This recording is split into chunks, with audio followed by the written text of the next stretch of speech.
Hai, saya Erik di sini.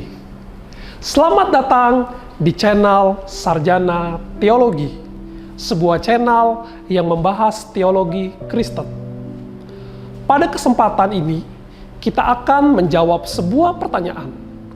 Apakah Yesus pernah eksis? Sebelum kita menjawab pertanyaan ini, mari dukung kami dengan cara subscribe dan klik tombol like jika Anda suka pada video-video yang ada di channel ini. Terima kasih. Mari kita jawab sebuah pertanyaan. Apakah Yesus pernah eksis?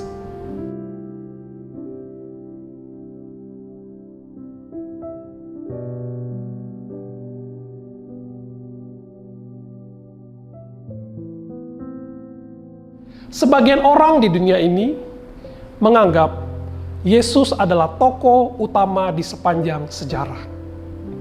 Tetapi ada juga sebagian orang di dunia yang berpikir bahwa tidak pernah ada orang seperti Yesus. G.A. Wells contohnya, percaya bahwa tidak ada Yesus yang historis, melainkan bahwa ia dibuat-buat oleh orang-orang yang membutuhkan penghiburan dari agama. Orang-orang lainnya tidak terlalu positif.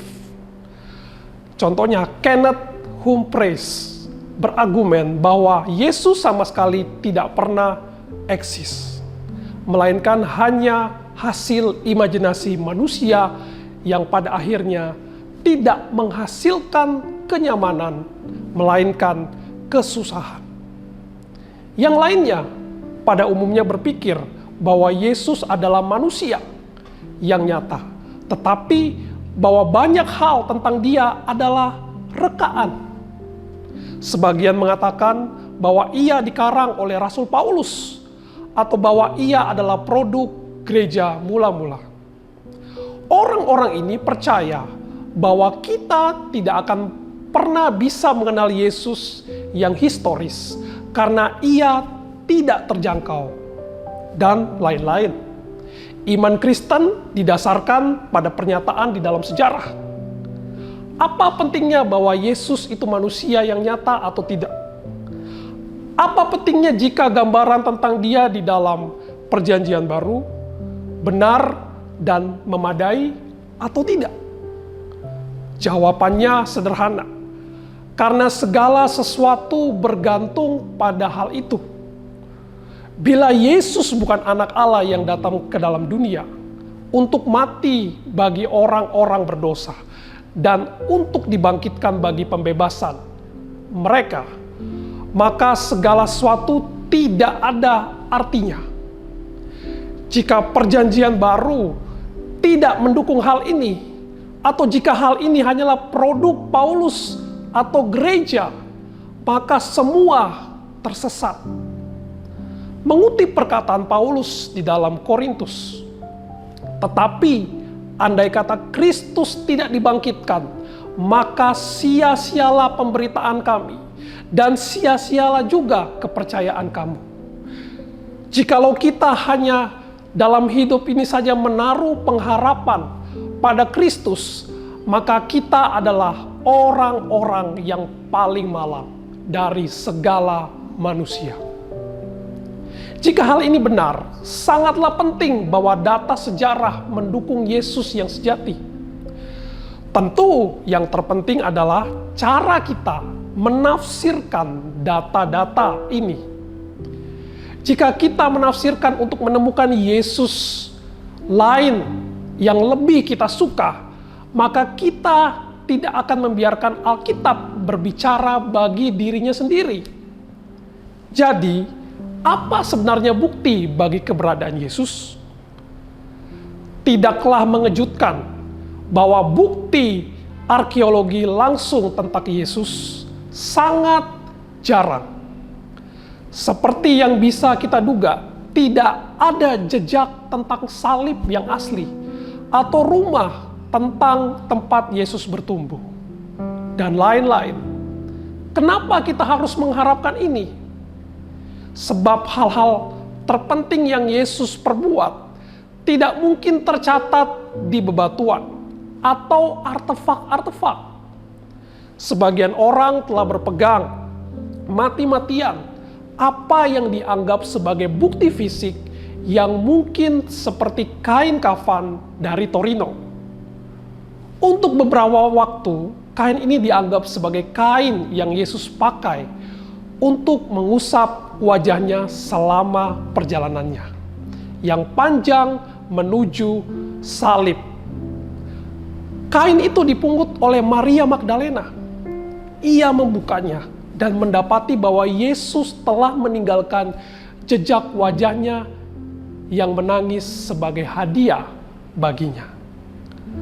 Hari ini kita mengetahui bahwa kain kafan tersebut berasal dari abad pertengahan. Selain itu, perbedaan apa yang sungguh akan dihasilkan dengan memiliki kain kafan seperti itu? Bahkan jika kain itu ditandai dengan jejak wajah Yesus, sama sekali tidak ada. Sebab sekarang ia telah naik ke surga dan bekerja dengan umatnya melalui Roh Kudus, bukan melalui barang-barang peninggalan sejarah. Jika kita tidak mungkin menemukan bukti fisik bagi keberadaan Yesus, apakah tidak ada sesuatu yang dapat arkeologi beritahukan kepada kita? Tentu ada. Sebagai contoh, arkeologi dapat menyoroti adat istiadat dan praktik-praktik budaya dari masa itu, dan kemudian memastikannya dengan apa yang kita temukan dalam Perjanjian Baru. Contohnya gaya berpakaian, kebiasaan makan, metode pertanian, praktek-praktek finansial, dan sebagainya dapat diidentifikasi. Ternyata benar, itu semua benar-benar cocok dengan apa yang kita temukan di Injil. Bait Allah orang Yahudi, presidium orang Romawi, tembok Yerusalem, dan lain-lain. Semuanya cocok dengan apa yang kita baca dalam kitab suci. Bagaimana dengan rujukan-rujukan di luar tulisan-tulisan Kristen? Hanya ada sedikit rujukan mengenai Yesus di dalam tulisan-tulisan non-Kristen sejak 2 abad pertama. Tacitus, seorang sejarawan Romawi, menulis sekilas tentang Yesus di dalam tulisannya yang berjudul Annals. Ia merujuk secara singkat kepada keyakinan yang dimiliki oleh orang-orang Kristen kepada eksekusi Yesus yang diperintahkan oleh Pontius Pilatus. Catatan lainnya berasal dari sejarawan Yahudi yang bernama Josephus. Menjelang akhir abad pertama, di dalam tulisannya yang berjudul Antiquities, Josephus merujuk kepada Yesus sebagai seorang pembuat mujizat yang disalibkan dan memunculkan sekte Kristen. Ada beberapa penulis-penulis kuno lain yang merujuk kepadanya. Namun, kenapa sangat sedikit laporannya? Mungkin karena berita tentang seorang pemimpin yang membuat mujizat-mujizat dan yang dieksekusi di provinsi terpencil dari Kekaisaran Romawi bukanlah termasuk berita yang utama. Semua itu berubah ketika kelompok Kristen menjadi sebuah gerakan yang kuat. Sejak abad kedua, seterusnya segala macam penulis memperhatikan orang-orang Kristen dan dengan demikian berusaha untuk menggambarkan pendiriannya, yaitu Yesus. Keempat Injil, Matius, Markus, Lukas, dan Yohanes, semuanya mencatat aspek-aspek kehidupan Yesus dan perkataan-perkataannya. Tetapi masing-masing memberikan penekanan yang sedikit berbeda pada catatan-catatannya. Seperti yang telah kita lihat, hampir menyerupai beberapa surat kabar yang melaporkan kejadian yang sama. Yang sangat penting adalah fakta bahwa Injil Yohanes sangat berbeda dari ketiga Injil lainnya. Sehingga jelaslah berasal dari sumber yang independen. Jadi, keempat laporan ini saling melengkapi. Keempatnya ditulis dalam waktu beberapa dekade dari peristiwa yang mereka sampaikan. Semuanya mengandalkan ingatan pribadi, laporan-laporan saksi mata, tradisi lisan, dan naskah-naskah yang sudah ada. Benar-benar tidak ada naskah-naskah kuno lain yang mendekati keakuratan semacam ini. Orang-orang Kristen meyakininya sebagai inspirasi ilahi. Jadi, kemudian apa yang kesaksian-kesaksian ini beritahukan kepada kita? Keempat kitab Injil bukan sekedar biografi dalam arti biasa. Keempat kitab Injil melaporkan peristiwa-peristiwa dan perkataan-perkataan Yesus serta orang-orang lain sebagaimana itu terjadi.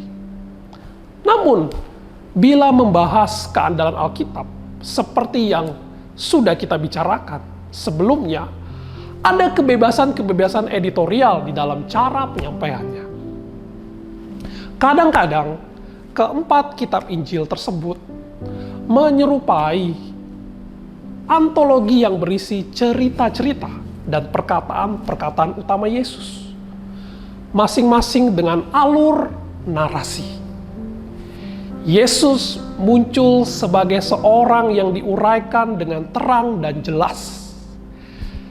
Kita dapat menyebutnya narasi realistis. Penulis-penulis kitab Injil sangat menyadari tujuan-tujuan mereka. Namun, gambaran keseluruhannya adalah laporan-laporan historis tentang Yesus yang sungguh-sungguh dapat diandalkan. Dan memang hal terpenting bagi para penulis ini adalah bahwa kesaksian mereka dapat diandalkan. Dua orang dari antara mereka, Matius dan Yohanes, betul-betul berada di sana. Mereka bersama dengan Yesus selama pelayanannya di bumi. Dan dengan seksama mencatat apa yang Yesus katakan dan lakukan. Matius mencatat panggilan pribadinya untuk mengikut Yesus. Ia adalah ahli perjanjian lama. Dan ia mengamati secara teliti bagaimana Yesus berinteraksi dengan hukum Taurat. Ia memulai dengan silsilah Yesus. Dan Yohanes beberapa kali memberitahu pembacanya bahwa ia berada di sana dan yang pertama kali melihat hal-hal ini. Markus mungkin adalah teman Petrus dan ia mendengarkan secara teliti apa yang ia katakan. Lukas adalah seorang sejarawan profesional yang menulis sebuah laporan yang teratur mengenai hal-hal yang ia telah dengar dari para saksi mata, sehingga temannya yang bernama Theophilus dapat mengetahuinya dengan pasti. Ada sebuah buku yang menarik karya Frank Morison yang berjudul Who Moved the Stone. Morison adalah seorang pengacara yang skeptis, memulai dengan keinginan untuk menyelidiki bukti kehidupan dan kebangkitan Yesus Kristus. Pada awalnya, ia yakin bahwa sebagian besar bukti tersebut pasti lemah. Lalu ia melanjutkan untuk menyelidiki kasus ini dan muncul dengan temuan yang mengejutkan bahwa ternyata data-data tersebut kuat. Apa yang dimulai sebagai bantahan oleh seorang skeptis berakhir menjadi bukti bagi seorang percaya. Yesus ada, Dia hidup, Dia mati, dan bangkit dari kematian. Puji Tuhan, semoga video ini semakin membuat iman kita bertumbuh. Tuhan Yesus memberkati.